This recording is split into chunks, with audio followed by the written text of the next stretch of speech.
Hola, feliz tarde, un placer, bienvenidos y bienvenidas a esta clase.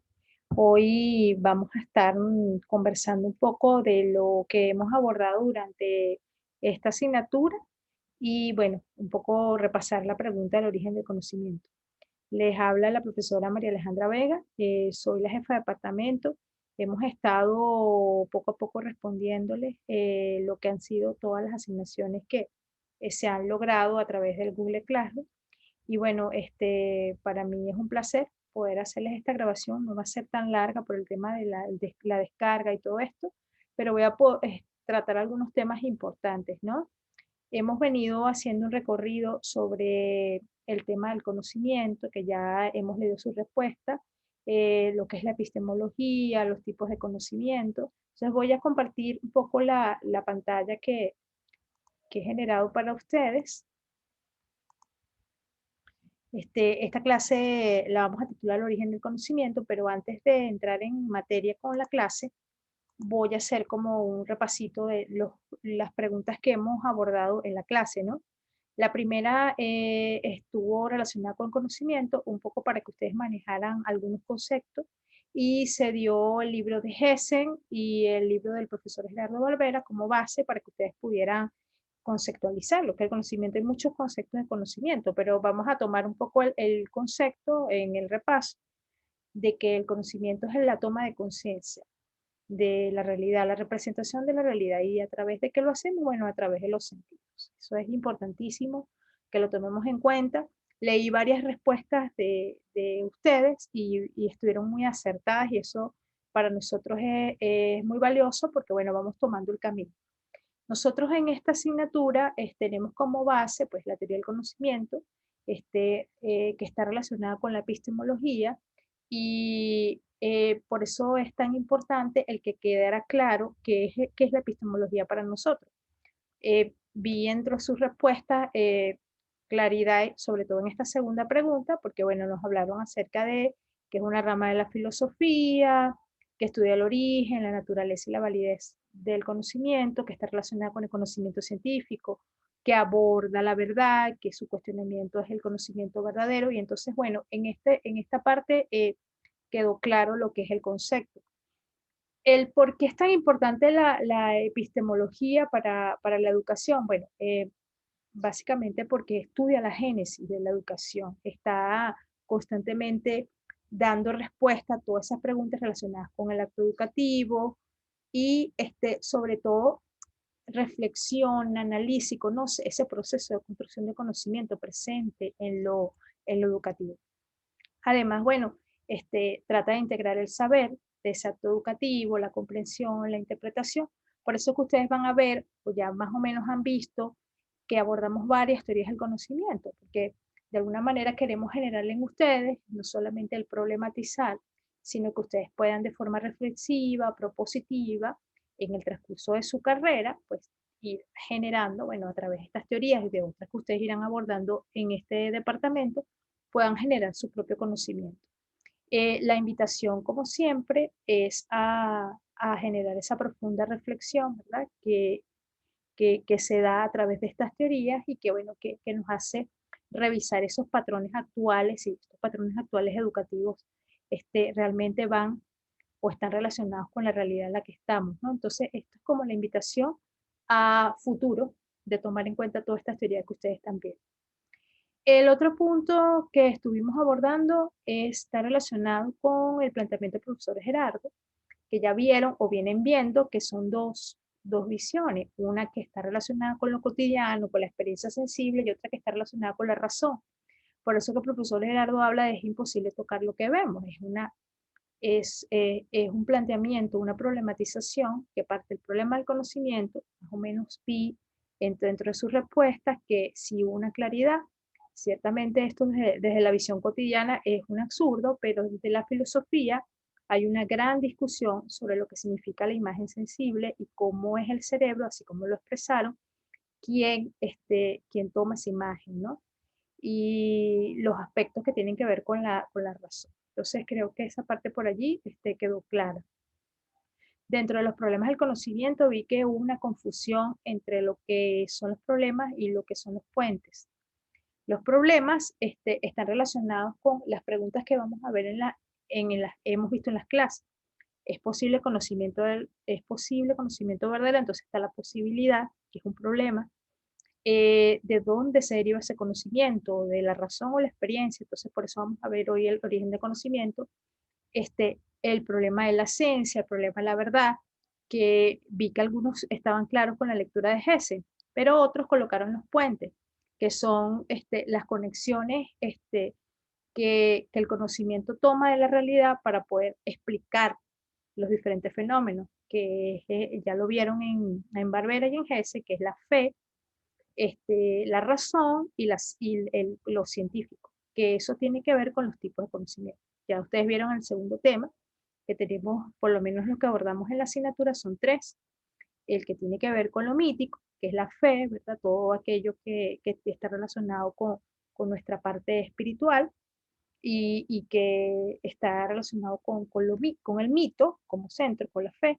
El conocimiento filosófico, que está relacionado con una categoría que es la razón, y el conocimiento científico, que es la ciencia. Conocimiento científico que es más que todo lo que nosotros abordamos dentro de la asignatura.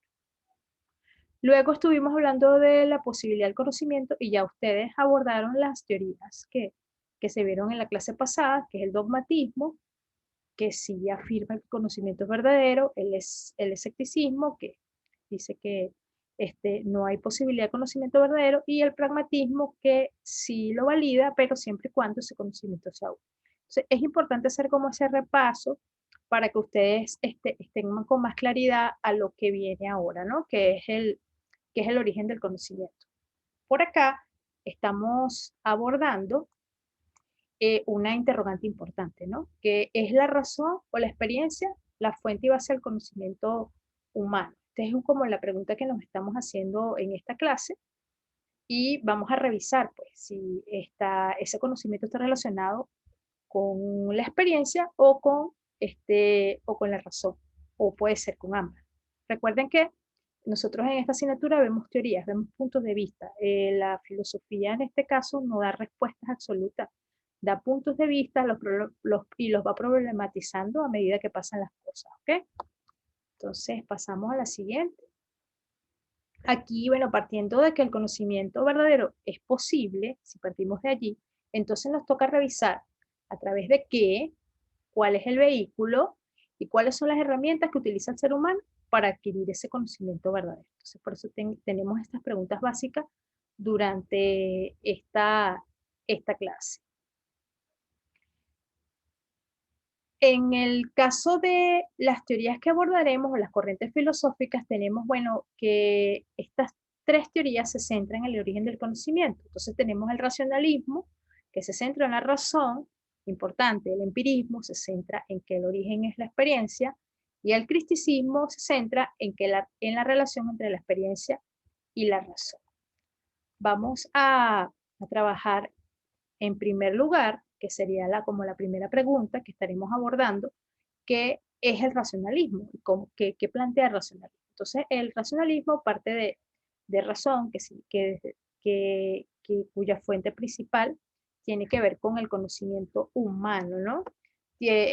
Plantea que el origen del conocimiento humano está en la razón y la experiencia no cuenta, en este caso, para la elaboración de conocimiento.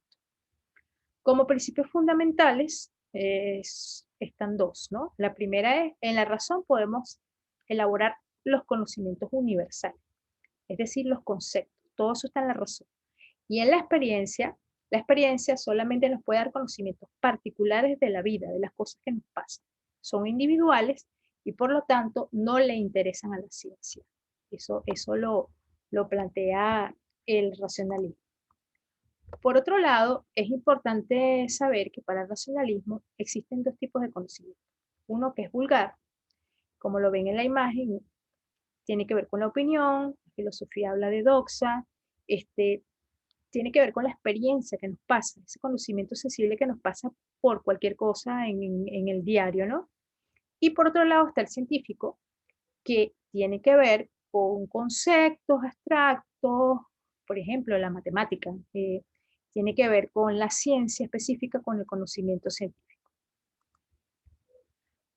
Para los racionalistas, por ejemplo, el conocimiento que proviene de esa experiencia vulgar, lo podemos decir vulgar, o conocimiento sensible, este, tiene que ver con lo útil, o sea, lo utilizamos para sobrevivir, para existir, es lo que nos necesitamos para eso. Pero es un conocimiento cotidiano, pero el problema, y es como lo veían ustedes con Gerardo, es que es mera experiencia, o sea, tiene que ver con con la apariencia, esa experiencia tiene que ver con la apariencia y nunca va a pasar de ser esa ilusión sensible. Los racionalistas lo ven así. Tiene que ver con nuestra animalidad, con nuestra forma particular de ser humanos y es como un engaño. El verdadero sabio, el que obtiene la sabiduría, ese conocimiento, como vieron, verdadero, es el que sale, ¿okay? El que sale a través de la razón y encuentra ese conocimiento universal, ¿okay? Esas leyes generales abstractas que pertenecen a la realidad objetiva. Por eso es la diferencia entre los dos. Ahora tenemos una pregunta. ¿Cuál es el argumento más fuerte que tiene el racionalismo en contra del conocimiento sensible? Bueno, que la experiencia nos da un conocimiento particular, algo concreto. No se puede generalizar, ni tampoco eso carece de valor científico. Ese es el argumento principal. En cambio, en el conocimiento verdadero, tal como les he expresado, por definición es universalmente válido, por lo tanto, eh, se trata de construir esos conceptos universales y esto no lo podemos encontrar a través de la experiencia sensible. Esto es fundamental cuando ustedes vayan a redactar sus puntos de vista. Bueno, ahora vamos a pasar a la segunda teoría. Esto es otro punto de vista relacionado con el origen del conocimiento. Aquí los empiristas están convencidos de que el origen de todos los conocimientos, ya lo ven por acá, está en la experiencia sensible. Y tienen el dogma, la fe, o sea, también son dogmáticos en eso, que el hombre al nacer es una tabula rasa, es decir, nacemos sin ningún tipo de conocimiento, tal, no tenemos nada allí, a diferencia de los racionalistas que ellos dicen que nosotros nacemos con un conocimiento innato. Lo van a conseguir por ahí en Hessen como que tenemos formas a priori, tenemos un conocimiento a priori, unas ideas con las cuales nacemos, y que a medida que vamos fortaleciéndonos en conocimiento, en nuestra sabiduría, se van activando todos esos conocimientos con los cuales nacemos, pero son propios del ser humano, son categorías propias del ser humano. También el empirismo va a decir que ese conocimiento experiencial se genera posterior. Uno es a priori y otro es posterior. Y a medida que vamos desarrollándonos como seres humanos, se va generando este proceso de conocimiento. Bien, la fuente del conocimiento verdadero se encuentra en la experiencia, ya lo explicábamos, en el contacto que se tiene con el mundo a través de los sentidos. Para los empiristas, la experiencia tiene dos caras. Vamos a verlas un poquito. Bueno, aquí voy a leerles este pedacito que me salté. Nuestra mente nace sin ningún contenido, solo hablamos un poco y todo lo que sabe el hombre lo viene por la experiencia, ya lo hablamos un poquito. Por lo tanto, todos los conocimientos de cualquier tipo y naturaleza tienen su origen en la experiencia. Pasar un poco el contenido. Entonces, desde el punto de vista de la experiencia, ellos van a decir cómo es el proceso de generar un conocimiento verdadero para ellos. Entonces, hay como dos caras para ellos. Y entonces, primero está la percepción, percibimos las cosas, son externas, nos conecta con el mundo externo. Luego, ese conocimiento que percibimos entra a los procesos internos, que nos generan sensaciones, ¿verdad? Se desarrolla ahí ese proceso y viene la combinación de ambos, produce ideas simples, dicen los empiristas. Y esas ideas simples se combinan y se generan ideas complejas. Entonces, fíjense cómo los procesos internos pueden ser la pasión, la reflexión, la duda, el placer. Entonces, también interviene la imaginación, entre otras cosas. Entonces, eso permite la construcción de ideas complejas para ellos y que se generan grandes ideas, pues ideas generales según la visión de ellos.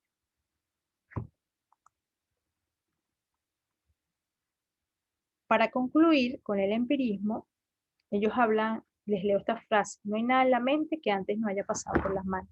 Con la visión de los empiristas, que es imposible que se dé un conocimiento verdadero si primero no pasa por las manos, es decir, por la experiencia. Todo conocimiento tiene que pasar por la experiencia. Bueno, ahora vamos con la tercera corriente. Tercera corriente es el cristicismo. Esta corriente pretende encontrar un punto de equilibrio entre el racionalismo y el empirismo. Eh, como lo sostiene Gessen y también Gerardo en el libro, Sor Gerardo, la razón es fuente del conocimiento, pero la experiencia también. Entonces, la verdad se encuentra en la combinación de ambos para el cristicismo. El cristicismo, tal como lo menciona Gessen, está convencido de que es posible el conocimiento. Eso partimos, ¿se acuerdan del primer problema? De que hay una verdad. Y examina todas las afirmaciones de la razón humana, todas. O sea, no se queda con medias tintas, sino trata de analizar todos los puntos de vista que están presentes en la razón humana. Aquí vemos que lo conocido, cuando hablamos de lo conocido, es el resultado de la aplicación de las facultades del intelecto al objeto de conocimiento. Les explico un poco esto. Para el cristicismo, el padre del cristicismo es Kant. Voy a, de todas maneras, colocarles un video de Kant para que ustedes vean un poco de su vida y de sus aportes. Nosotros tenemos, para Kant y desde el cristicismo, nosotros tenemos, como le decía antes, unas formas a priori, unas facultades a priori con las que nacemos. Y tienen que ver con las facultades del intelecto. Y que nacemos con eso y se van activando a medida que vamos desarrollando nuestro intelecto. Les hablo de la temporalidad, de la relacionalidad, aspectos que nosotros utilizamos en el diario para categorizar las cosas. Y todos esos aspectos nosotros cualidades se las adherimos al objeto. Y ese objeto va tomando conocimiento, va tomando características según lo que nosotros vamos desarrollando. Entonces la razón, en el cristicismo es fuente del conocimiento, pero la experiencia también, ya se los hablaba, y es importante entonces aquí esas formas a priori, pero también es importante esas formas a posteriori, porque son las que van a ir dándole mayores cualidades y características a ese objeto. Entre los pasos tenemos aquí como los pasos que se toman para llegar a ese conocimiento, ¿no? Una vez dado el momento de la experiencia, que es lo primero que se genera para el cristicismo, lo que el sujeto adquiere es una masa. Ya lo ven allí, una masa sin forma. Tomamos una idea, una imagen para esta visión, que es un material para trabajarlo, obviamente. Lo vamos a trabajar a través de nuestro intelecto. El siguiente paso, y un poco relacionado con lo que les comentaba, es que hay que darle forma a ese dato, ¿okay? A esa imagen que nosotros le tenemos en nuestra mente. Entonces, de esto se encarga la razón humana, ¿no? A través de los sentidos, de forma innata, vamos dándole forma a esas cualidades, por eso les hablaba de las cualidades que son parte del intelecto, le vamos dando forma. Y vamos, en primer lugar, pasando a la siguiente fase, vamos descubriendo la esencia del objeto. Y esa esencia, ¿qué es la esencia del objeto? Es todo aquello que lo hace igual a todos los objetos de la naturaleza. Por ejemplo, si nosotros vemos una flor, van a ver ese ejemplo en Gerardo, pero podemos poner cualquier ejemplo. Nosotros nos gusta el girasol. Ese girasol hermoso, lo disfrutamos, pero de repente viene un japonés o una persona, no sé, de otro país muy lejano y esa flor de repente no se ve allí y no la conoce, porque nunca ha visto un girasol ni sabe cómo se llama. Pero todos sabemos en cualquier parte que eso es una flor. Eso es una categoría que los hace general. Eso significa que en esencia es una flor, aunque tenga diferentes nombres. Por colocarles una característica para que puedan ver que lo primero que se categoriza es la esencia. Luego, después que se categoriza la esencia, vamos a darle cualidades para convertirlo en un conocimiento humano. Entonces allí viene lo que les hablaba, las formas a priori del intelecto. La temporalidad, le damos cantidad, le damos tamaño, le damos relación, entre otras cosas. Eso es parte de lo que se genera para generar un conocimiento humano y lo hacemos siempre, ¿no?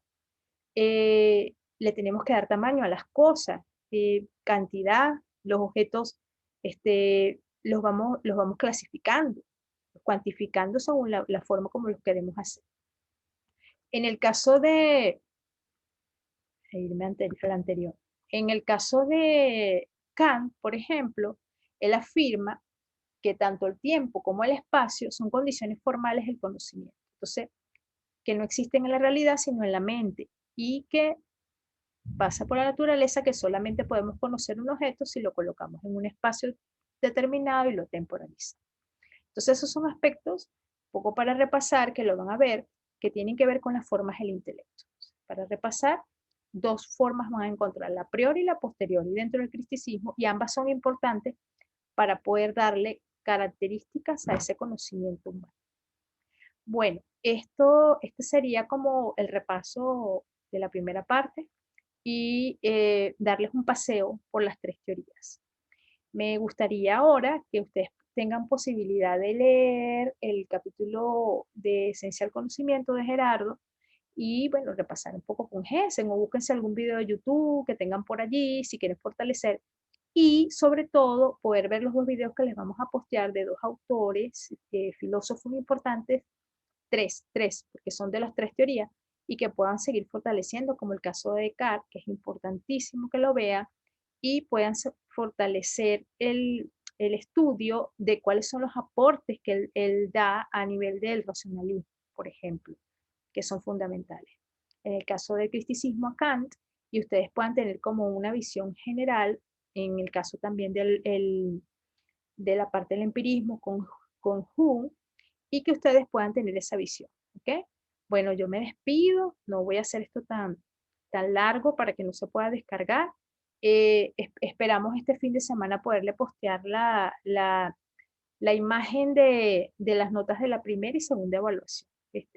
Tal vez mañana entonces tendrán por el muro con sus números de cédulas las notas. Bueno, agradezco mucho la paciencia, el que poco a poco van realizando sus actividades y bueno, continuamos. La última clase será posibilidad del conocimiento y podemos hacer después un repaso de todas las cosas. Bueno, les mando un gran saludo y estamos en contacto.